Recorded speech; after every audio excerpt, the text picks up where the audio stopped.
2019 was a pretty significant year for bad finales. Most people would think of Game of Thrones destroying almost all its salvageable character arcs, having absurd plot holes, and a thermonuclear meltdown of thematic coherency. With such an infamous fumble in television, you'd be surprised there was a finale, and I use those terms very loosely, in the same year just as awfully written, if not more so, as incomprehensible as that sounds. As I said television, no, I'm not talking about The Rise of Skywalker, even though that was probably worse than Game of Thrones Season 8. I'm talking about The Man in the High Castle. What was a series that succeeded in its goal of telling an alternate history scenario of an Axis victory of World War II to at least some extent in its first season, continued to go downhill from there, with an otherwise okay second season become very contrived in its later stages, its third season being the meandering aftermath of those, with several plotlines being abruptly ended in the worst ways possible along the way, and bringing the series to a final season that not only shows how awful a bad finale can be, but how Cancellation can make a work unsalvageable. The final season is rife with issues such as the Reich's plan to conquer alternate timelines, despite doing so requiring a division in resources that keep them at a disadvantage, character intelligence reaching new lows, with nobody noticing it as strange that Helen left a highly monitored building without her bodyguard, contrived twists such as the coup against Himmler coming out of nowhere, or the black communists requiring far more resources than should be realistic of a domestic terrorist organisation in a very authoritarian country. To save all here from damaging their brain cells too much, however, I'll focus purely on the final episode. The first major issue is the impact of the BCR bombing the bridge and causing Japan to secede from the USA. With how much determination Japan had to control their territory in America, as well as the implications that they had conquered the majority of Asia, a single bridge bombing causing such a superpower to abandon one of their best territories, and considering it as not being worth the losses with how easy it would be to quash the BCR with sheer force, is insane. Secondly, it features a character turn every bit as uncharacteristic as those in Season 8 of Game of Thrones, with John Smith being revealed to have plans to expand on concentration camps in the US. Not only does this go completely against his established character, with his ideology being more so one of following the rules in the state rather than being a firm believer in the Third Reich's ideology, but it also goes against what was being built with his arc during his time in the alternate reality, as it seems to be building towards him being influenced into moving away from several of his party's beliefs on social issues. There's then the idiocy of the revolutionaries being able to successfully strap explosives to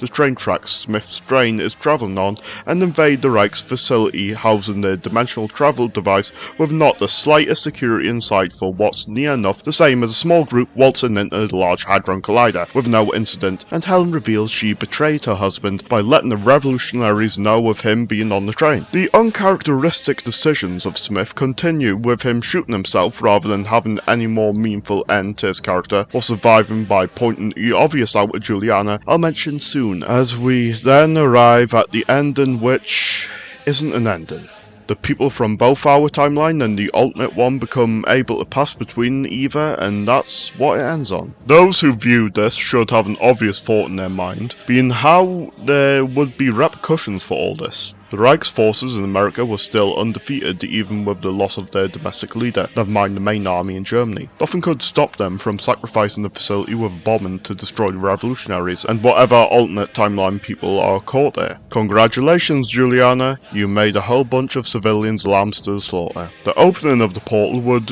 also be one that would lead to a complete instability, with people being able to go back and forth, being something many would be incapable of adjusting to, and puts those crossing over to the High Castle timeline in danger. As bad as Game of Thrones ended, it at least had an ending where you could see that it had a conclusion to most of its characters and plotlines regardless of the bottom tier writing. Man in the High Castle couldn't even be given that. All of these rushed decisions and lack of answers to important questions shows how much Cancellation can destroy a series. Even in cases where Cancellation doesn't cause a series to become worthless from its ending, there are also times where it can show much wasted potential. This is what happened with Boardwalk Empire, a series that had a fairly consistent quality until its average at best final season, that was victim to cancellation due to HBO wanting to put more of a budget into Game of Thrones, and several producers such as Martin Scorsese leaving to finance series that were quickly cancelled. It's ironic. The final season has a lot of elements where you can see what it was attempting to convey, but the lack of a season in between to bridge the gap or even better time management caused several character arcs or conclusions to lack the necessary development, with things such as the end of Chalky White being underwhelming and a smack in the face to his entire character arc in season 4, or Eli's affair coming out of nowhere and going against how Van Alden seemed to be securing his personal life. There was also the pacing issue of the flashback of Nucky's past taking up too much time despite providing little substantial the audience couldn't already piece together from what had been mentioned in prior seasons. What had the makings of something good can be seen in the conclusion of arcs for characters such as Al Capone, but are ultimately prevented from reaching their full potential. Now, to the opposite end of the Man High Castle, there are cases in which knowledge of one series being cancelled allowed the creators to make the most of the conclusion for it, with what time restraints they had. I was originally going to praise Babylon 5, with it providing many great ends to character arcs and consistently focusing on the themes from prior seasons, but the series initially being cancelled at their 4th season before a season 5 was greenlit is obvious with the inconsistent pacing of the final season, and how it was somewhat tacked on with the finality of season 4. What I will focus on is a series somewhat related to one I've talked of before.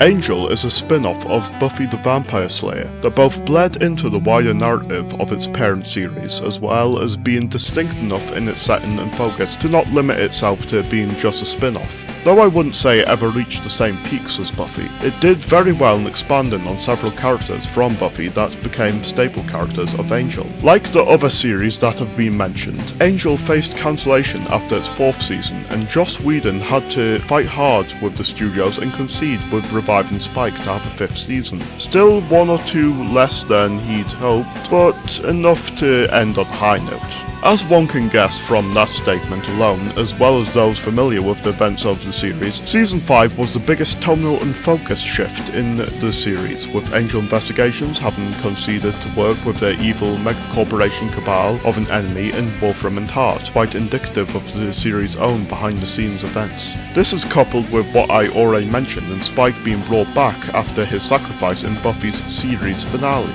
Much like with Buffy's own revival in Season 6, Spike's does not infringe on the impact of his prior sacrifice, with his initial role exploring the concept of being a ghost in the setting, with the remainder of it showing the complex relationship he has with Angel as a mix of former master and pupil, rivals, and jealousy on both sides. Spike even references a common issue with character revivals, when explaining his choice to not find Buffy in Europe due to how it dampened how she perceives his sacrifice in her mind. Moving away from Spike and focusing on the season as a whole, the good elements of the Buffyverse, such as interesting scenarios, great character chemistry, and strong continuity, still occurred despite the occasional weaker episode. With the series wrapping up, some main characters are given a send-off or receive permanent changes. What has been built up throughout the series comes together in the last 2 episodes, where it's revealed that what seems to have been a degradation of Angel's morality when working at Wolfram and Hart has been him playing along in order to become aware of the members of the Order of the Black Thorn within it that have been gradually encountered throughout the season. A very natural development when it'd make less sense for Angel to let himself be influenced by what he knows to be an amoral organisation.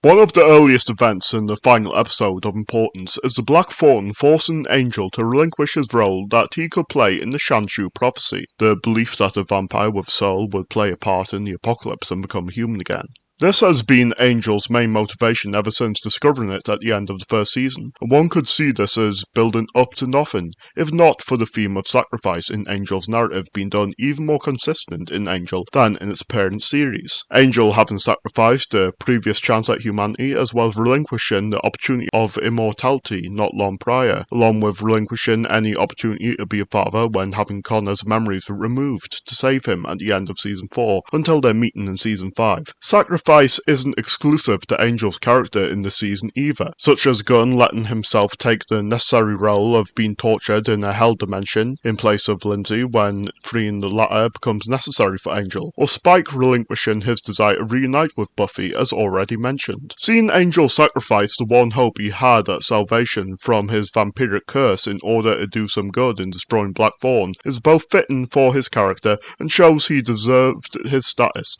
as a heroic champion. and there's more to speak of in terms of Angel's vampiric nature soon. When telling his group to treat the day they put their plans in motion as if it's their last on Earth, as it likely would be, we're given a necessary focus on the main characters that encapsulates their personality and motivations in a manner a finale necessitates in allowing their send-off to be satisfying. Lorne sings If I Ruled the World at karaoke, in a display of his idyllic look at wanting to bring happiness to all around him, despite the nature of some aspects of the world he lives in. Angel reconnects with Connor, who tells him his pre-Season 5 memories have been mixed up with the new history Wolfram Hart gave him ever since Connor slew Sajan, and thanks his father for the better life he offered by giving up his fatherly role, showing that even if not the ideal life he wishes for, Angel can still bring happiness to others and be appreciated. Spike goes to a bar and recites the same poem that he was mocked for by his peers the night on which Drusilla sired him as a vampire, and,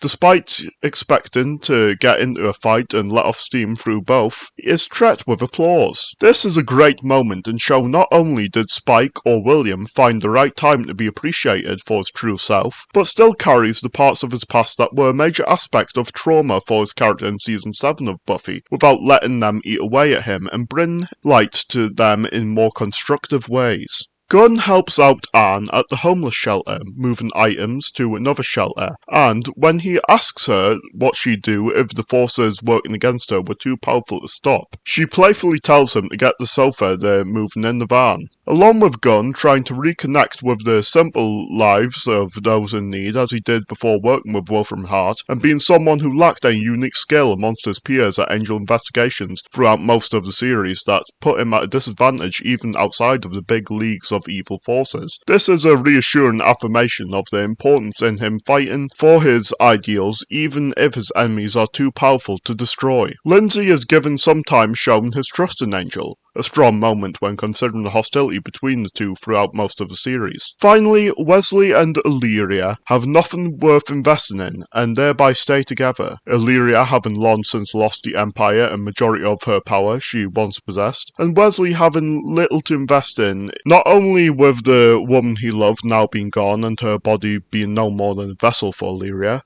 but his own ideology of not believing in the perfect day to live out. Though some of this ties back to his Watcher training, this scene displays how Wesley had some of the most dynamic character growth in the entire franchise, with what was once an uptight Watcher obsessed with rules and a foil to those around him, becoming a relatable, sorrowful and darker character, but with hints of optimism between the lines, as he expresses confidence in not dying that night. There's then the details of Angel's divide and conquer plan, and I'll come back to the start of the scene later. To give these characters a proper send-off, most of their assignments are cathartic to their characters. Gunn is tasked with killing Senator Bruckner, who not only did he present disgust with her amorality prior, but her vampire bodyguards as opponents also put Gunn in his element with him being reminded of his earlier days as a vampire hunter. The others' missions aren't quite as meaningful in terms of character conflict, but what happens in the missions for Lindsay and Lorne, as well as for Wesley, matter for their character moments after them. Lorne's mission was to assassinate Lindsay after defeating the Savering clan, with what was the most optimistic character being forced to partake in the darkness of this world by getting rid of a loose end Angel didn't trust before making his leave without any song or smile. Wesley dies in his attempt to defeat Cyrus Vale, and allows an Illyria who had rendezvoused with him to comfort him in his last moments under the guise of Fred, as he accepts his end and shows a desire for an ideal scenario at the end of his life, despite his mindset throughout most of his character arc before Illyria finishes the job against Vale. This also acts as a moment of realization for Illyria, with her having learnt how to feel sympathy for the humans she's surrounded with through Wesley's death. There's then Angel vs. Hamilton as his mission. Along with Harmony making a stand by betraying Angel, showing her as more than a side character and comic relief, as well as Angel taking the opportunity to poison Sabasis in what's an excellent usage of a Chekhov's gun,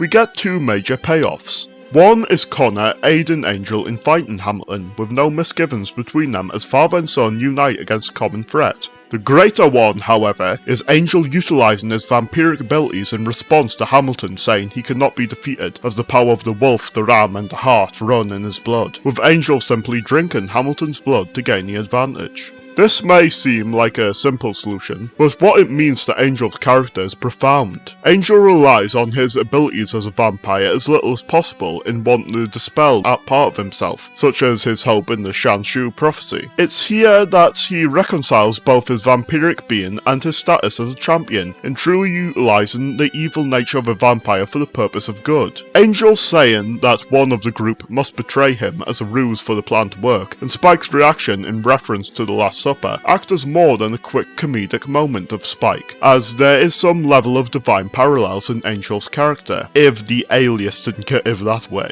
It's been common belief since the early days of the church that Christ has two natures as both man and God that exist simultaneously. Similarly, Angel has a dark parallel of this, with his body being that which can house the soul of the human once called Liam, that now fights for the ideals of good and fate of humanity, and, when without it, is that of the vampire Angelus, who possesses all the trickery, manipulation and mercilessness one can expect of a vampire. It's this action that shows Angel accepting the two sides of himself, and uses them to the best of his abilities like never before in a very cathartic moment. When all the remaining members reunite after their assignment, they face off against the full force of Wolfram and Hart's arsenal that include thousands of demons of various kinds and even a dragon. As the group rush into battle against this hopeless situation, we cut to black. Those wanting some grand conclusion to the plot may be disappointed, but if they are missing the point of the story. From the reveal of Wolfram and Hart's reach in Season 2 to Gunn's reflections in this episode, it was established this was not an organisation that could be overcome. Though many stories will use this as a springboard for underdogs rising up to overthrow authority in what can often result in the cliches of third-rate empowerment fantasy, Angel takes a far more unique approach in accepting the reality that its characters are facing an enemy far beyond them, but will do their best to show the potency